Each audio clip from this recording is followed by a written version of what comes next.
Aaron Donald, number 1, sure. Matthew Stafford, number 6, okay. Cooper Kupp, number 2, get out of here with that. That's next on Locked On Rams. You are Locked On Rams, your daily Los Angeles Rams podcast. Part of the Locked On Podcast Network, your team every day.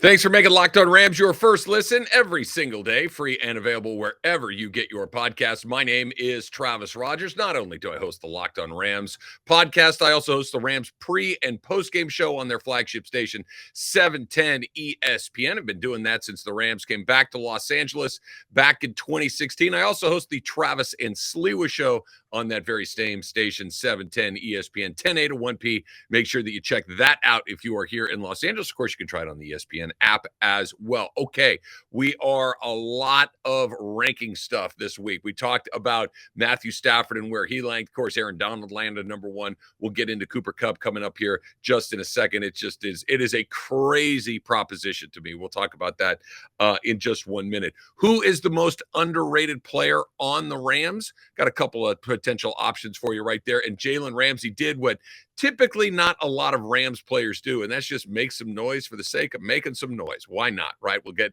into that before too long. But let's jump right into it after you click that subscribe button in your podcast feed. And then you head on over to YouTube and click on the Lock on Rams page, and you can subscribe to that as well. Okay, so we talked about Matthew Stafford coming in on the ESPN rankings at number 6 on the quarterback rankings. And really, the guys that are ahead of him, it's Mahomes, it's Allen, it's Brady, it's Rodgers. Okay, it's sure. Okay, fine. It's not crazy to me. Joe Burrow being ahead of him, maybe a little bit, but whatever. It feels like Matthew Stafford is about right at number 6. Aaron Donald, number 1, not even going to bother to talk about it. But the wide receiver rankings are out. And Cooper Kupp comes in at number 2, which obviously is very, very good. It's not good enough. It is not good enough for me. And again, let's talk about where these rankings come from. These are the rankings that ESPN has put together, and they pull executives, they pull players, they pull scouts, and this is where it's coming from. It is the peers in there, and I get it that maybe Cooper Kupp is not exactly Davante Adams, who came in number 1 on this list. As far as just sheer athleticism goes, okay, fine. That if you just did a combine with these two guys, maybe Davante Adams comes out ahead of him if we're scoring 40 and shuttle and all of these other things. Maybe he doesn't, maybe he does. But the point is, Davante Adams is a very good football player. Here is what somebody said about Cooper Kupp, talking about why he may not be the number 1 guy. This is an NFL offensive coach. I love him. But if I'm drafting pure receivers to dictate coverage and handle any scheme and win matchups, other receivers offer more flexibility. He's a byproduct of that Rams scheme a little bit. Okay. So, really? Really? And Davante Adams played with Aaron Rodgers. Aaron Rodgers, the guy that we just had voted number 1 as the best quarterback in the league. Davante Adams played on a Green Bay team that was wildly successful, right? That was division champs and number 1 seeds and all this stuff, in large part because Aaron Rodgers is widely considered the best quarterback in the league. And Matt LaFleur's system the last couple of years has been very, very effective on the offensive side of the ball. Okay. Cooper Kupp plays with a very good quarterback in Matthew Stafford and has a very good head coach in Sean McVay and is the beneficiary of playing with a lot of other good players. There's no question about it. He led the league in catches. He led the league in touchdowns. He led the league in yards. What else are we looking for here? Do you think that if Sean McVay had a chance to trade Cooper Kupp for Davante Adams, just 1 for 1, straight up, would he do it? I don't think he would. Cooper Kupp fits in perfectly to this. Would Cooper Kupp be able to go to the Tennessee Titans or the New York Jets or, the Jacksonville Jaguars and be able to put up the numbers that he put up in LA? No. Nobody would. Nobody would be able to go into these other places that do not have the success that the McVays have and some of these other high-level offensive teams. But that's not his fault. The idea is to catch balls. No one caught more. The idea is to get in the end zone. No one did that more often. The idea is to move the chains, pick up first downs, get a lot of yards. Nobody did that more than Cooper Kupp. I get it. The eye test, it's not there, right? It is a guy from Eastern Washington who played small school football, who wasn't a first-round draft pick. But when you watch him play the way I've watched every game that Cooper Kupp has played in the NFL, every single one of them, no one covers him. This isn't just they scheme him open. Okay, let me ask you this. Are the guys in the NFL that are on the other side of the ball, that are defensive coaches on the other side of the ball, do they know what they're doing? Do they know that Cooper Kupp is a good football player? Do they know that Sean McVay likes to throw the ball to Cooper Kupp more than anyone else on that offense? Yeah, I think they probably do. Are they able to stop it? No. Is part of that the ability of Sean McVay to put him in favorable situations? Of course it is. But is part of it just that Cooper Kupp is really, really good? Yes. And it doesn't feel like he gets that amount of respect. It does not feel like he gets that respect like a Devontae Adams does, like a DeAndre Hopkins does, like some of these other great players that we've seen in around this league the last several years.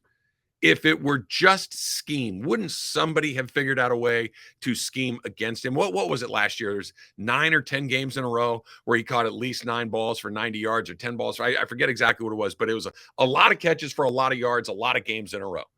And it's just scheme. It's not that he's really good. It's not that he's 6'3". It's not that he's incredibly strong. It's not that he runs incredibly good routes. It's not that he's much faster than you think he is, much stronger than you think he is, and no one can cover him. I get it. He's not running past everyone on every single play and catching 50-yard touchdowns twice a game. I get it. No one can stop him. No one can prevent him from getting in. Let's just last case for this. And I get it. Number 2 is really good. He should be number 1. In the Super Bowl, the Rams had nothing going on. Odell Beckham was in the locker room with a knee injury. Okay. The other wide receivers were ineffective. The only person on that field who was going to catch a meaningful pass was Cooper Kupp. And they went to him over and over and over and over again. And what happened? They won the Super Bowl because of Matthew Stafford and because of Cooper Kupp. This was not scheme. This was, I'm throwing it to that guy. I'm throwing it to him. If you can stop it, go ahead. Good luck. Everybody in the building, everybody in SoFi Stadium that night knew that the ball was going to Cooper Kupp, but you're telling it's scheme. Okay. They could have left 3 guys uncovered and the ball still was going to Cooper Kupp and he still would have gotten in the end zone. He's still all those things that we talked about.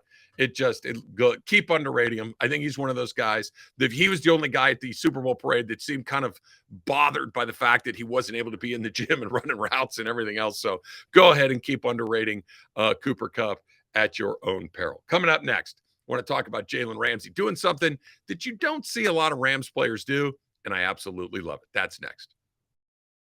First, let's talk about Dave, right? This has happened to me, and I'm sure it's happened to you because I think it probably happens to everybody at one point or another in their life. You get a little pinched, right? You get a little short on cash, and you need a little bit of money to get you through the end of the month. Maybe you got a wedding that's coming up, and you got to buy somebody a gift. You have an unexpected car expense. You got to fix something at the house. You know what I'm talking about, right? These are things that you haven't necessarily budgeted for, but that they got to get taken care of in those moments. This is where Dave can help you, right? Dave is the banking app that can help you get up to $500 instantly with extra cash. That's more money to put gas in your car, buy that present, fix your house, catch up on bills, whatever it is you might need the cash for. And you can finally tackle those expenses that have been stressing you out. There's nothing more nerve-wracking and upsetting than that without any of the hangups. There's no interest and no credit check needed. Millions of people have already downloaded the Dave app to get the financial relief they need with that extra cash. So if you've been pinched, if you need to get that off of your books, you need to get that paid right away, download Dave and think of it as a helping hand from you in the future. Here's how you do it. Download the Dave app from the App Store right now. That's DAVE. Sign up for extra cash account and get up to $500 instantly. For terms and conditions, go to dave.com/legal. Instant transfer fees applies. Banking provided by Evolve, member FDIC. And remember, future you says thanks.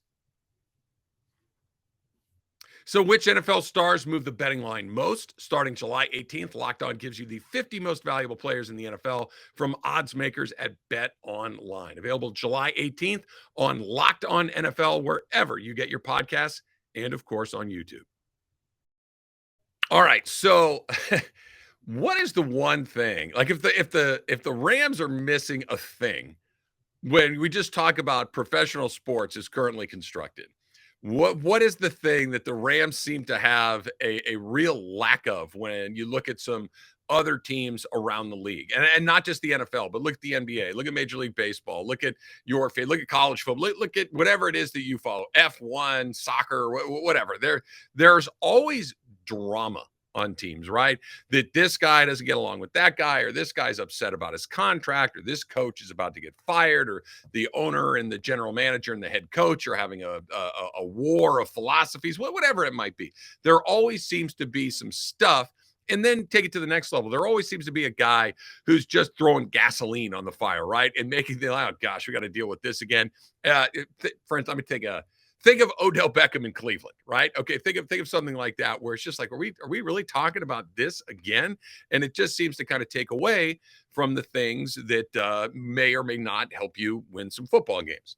The Rams really don't have much drama. Cooper Kupp gets into no drama. Matthew Stafford, even the Aaron Donald stuff, I might retire. That was pretty low stick because it just didn't feel legit. It just didn't feel like he was actually going to leave. Sean McVay going to Amazon or whoever's going to pay him $1 billion to go call football games. You never really thought that it was going to happen like that, right? This is Jalen Ramsey's territory, and I love it. I absolutely love it. I'm not even going to get into the nuts and bolts of what he said, but just to kind of give you a little background in the event that maybe you didn't see it. He went on Twitter and basically said, I'm the best corner out there. And here, I'll put up my first years in this league against anybody's interceptions and all of the things, passes defended. He puts up some numbers like I'm the guy. Okay. And it kind of sparked a little internet thing where a bunch of people came in. Patrick Peterson was in, Aqib Talib was in, Richard Sherman got in there, and they were all, it was very collegial, right? It wasn't like, no, you get lost. No, you get, it was, I should be in the conversation too. And it was great. And everybody kind of was just enjoying talking about how good they all were. Aqib Talib, as he always is, was terrific in this whole thing. But it got me to thinking about how he fits in the role that he does with the Rams. Because is Matthew Stafford going to say anything that's going to light a fire underneath anybody else or even inside his own locker room? No, probably not. He's an NFL quarterback in every sense of the word. He is going to be in charge. He's going to be the guy that, like my friend Keyshawn says, elbow in, shakes your hand. How you doing? Nice to meet you. My name's Matthew Stafford, right? Okay. And Cooper Kupp, well, let's just say no. He's not going to do that.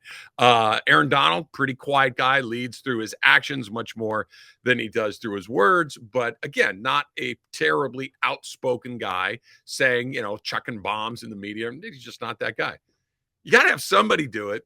You got to have somebody that will get people laughing. You got to have somebody that'll get people fired up. You got to have somebody that'll get people, hey, we got to go out there and defend what it is that we got to do. And that's Jalen Ramsey's role, and I love it. Somebody has to. Not everybody can be the guy that's the quiet guy.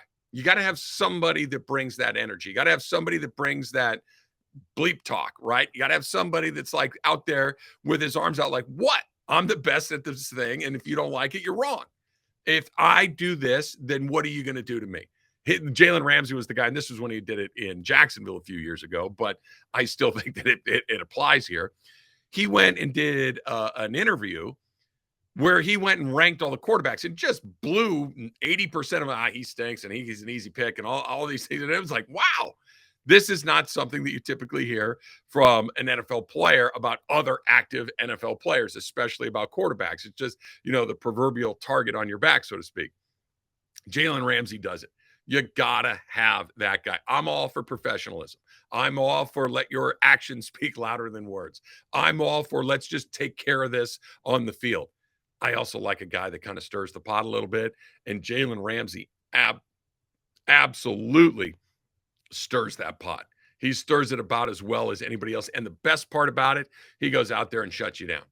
He goes out there and just absolutely crushes you. And of course, the impetus of all this was somebody said, yeah, he's still really good, but he's slipping a little bit. You can still go at him. He might not be what he once was. Thank you. Thank you for doing that, because now he's going to go out there and absolutely make it his mission in life to shut you down, to make sure that everybody's shut down, to make sure that he's a Pro Bowler, to make sure that he's an All-Pro, to make sure that he's the number one ranked player at his position, to make sure that he's this, and that, right? Because this is what gets his juices going. This is what makes him him. Some guys are like, yeah, okay. Yeah, I'm going to go. Cooper Kupp's not going to say. If somebody says, Cooper Kupp's pretty good, but he's not this, that, and the other thing, Cooper Kupp response would be, not much, right? It would be pretty quiet. He wouldn't say two things about it. He'd just go out there and catch 11 passes for 135 yards and a touchdown and get 4 first downs and then walk off the field and go lift weights. Right? That's how he does it. Aaron Donald would go out there and have steam coming out of his ears and go and sack the quarterback 10 times and, point to the ring on his finger and everything else, but not Jalen. Jalen Ramsey's going to chirp back. Jalen Ramsey's going to, oh, really? You think so, doctor? Okay. Well, what about this? What about I've done here, and here, and get ready for me to do it to you all over again. I love it. Somebody's got to be that guy, and I love that Jalen Ramsey is our guy on the LA Rams. Okay, got to have a, speaking of the opposite of this, right? The guys that kind of fly under the radar, the underrated players on the Rams organization. Who might that be? Who are a couple of candidates for the most underrated player? That's coming up next on Locked On Rams. Thanks again for making Locked On Rams your first listen every day. Click that subscribe button if you haven't done it already. That way you'll get the feed every single day. You'll get every Locked On Rams that drops. Plus, you should check us out on YouTube as well. Our Locked On Rams YouTube channel is also a great way to check out the podcast as well. All right, so, the Rams are loaded with stars, right? The Rams, think about it. Let's see if we can get all of them as we go through it. They have a star head coach, right? That Sean McVay, other than Bill Belichick, is probably the most high-profile coach in the NFL. There's Andy Reid, there's Mike Tomlin, there's Pete Carroll, there's other guys that have been around a long time, but there's Bill Belichick, and then there's Sean McVay. So superstar head coach, superstar quarterback, right? He's got his own AT&T commercial, and everybody knows Matthew Stafford, and he's been terrific, and he's going to continue to be terrific. Cooper Kupp, Super Bowl MVP. Aaron Donald, best at his position in the league, best at his position of all time, maybe greatest defensive player in the history of the NFL. Yeah, I think that qualifies as a superstar. We just talked about Jalen Ramsey, mega star. Odell Beckham Jr. might be back. Maybe his resume isn't star, but certainly his personality and his presence and his star power speaks to itself. You got a whole bunch of guys that do a whole bunch of things for this team. That also, you got 22 guys on the field, right? You got 11 offensive players, 11 defensive players. I didn't list 22 guys. That means there's some guys that are under the radar. Who are the most under the radar guys on the Rams? Rams Wire on USA Today had Brian Allen as the selection, the Rams center. And this was a guy that was drafted to be their starting center. John Sullivan comes in, wasn't able to hold on to that job, kind of got demoted into a backup role, stole that job back in training camp. I shouldn't say stole it, earned that job back in training camp last season, and was a very, very important part of their offensive line last year. It seems to have a good deal of rapport with Matthew Stafford, which is very, very important. I think he's a really good choice. I think that, the left tackle is the guy that we probably talk about the most when it comes to offensive linemen, but that center is vitally important for all of the obvious reasons. So that he was the selection, I think is astute. He wouldn't have been my selection. Now, I don't know if this guy he's not a star. He's not a star. He's not a guy when you start listing the Rams' offensive weapons that you go to right away. But I think that Tyler Higbee has to be my pick. Tyler Higbee, the Rams tight end, is more valuable by his absence. And let me explain what I mean by that. You saw what the Rams had to deal with in the playoffs last year without him. They became incredibly reliant on Cooper Kupp. They became incredibly reliant on Odell Beckham Jr. And then when Beckham went down in the Super Bowl, and now it's basically just cup and cross your fingers and hope that it works out. Higbee's that guy that keeps everyone else honest. He's got really good hands. He's really tough. He's one of these guys that can make big plays. You know, he gets for a tight end, he gets down the field a lot. You don't think of him the way that you think of Travis Kelce or George Kittle or one of these guys that, you know, score a bunch of touchdowns, get a bunch of yards, 10, 12 catch games kind of on the regs. And that's not the player that he is. That's not what he's going to bring to the game, but he's going to catch a couple of big ones every single game. Ball's going to go to Cooper Kupp. Ball's going to this season, it's going to go to Allen Robinson. Van Jefferson's going to get his hands. They're going to throw the ball out of the backfield occasionally. Tyler Higbee is a guy that when he's available, and last year at the end, it was just bad luck. He's a pretty durable guy. He's important to what they do. Pretty good blocker along the way, too. If I'm looking at all the pieces that the Rams have available to them, and you're saying the guy that, okay, take the stars, you can't miss any of those guys. But who's the next guy that I don't want to lose? I think it might be him. Because the Rams have proven they can shuffle on that O-line and survive. The Rams have proven they can shuffle in the backfield and survive. The Rams have proven that they can shuffle in the back end of the defense and survive. The Rams have proven that they can figure something out opposite Aaron Donald on the other side of the offensive line and survive. They have not found a secondary tight end that's, with Kendall Blanton and these guys, they did a fine job, but it was not the same as having Tyler Higbee at the best of his game. I forgot another star to mention earlier, too. Bobby Wagner. Keep forgetting that Bobby Wagner's here. Bobby Wagner is about as big a star as you're going to find on that side of the ball. He's on the Rams, too. Another star there. But Tyler Higbee, under the radar, most underrated player in my estimation. All right, that's going to do it for this edition of Locked on Rams. Thanks for making us your first listen. Now, for your second listen, make sure you check out the Locked on NFL podcast, our national NFL experts and insiders, keeping you dialed in with the biggest stories and latest news from around the league. Because an offseason does not mean a break in the action. Till next time, whose house? It's Locked on Rams' house.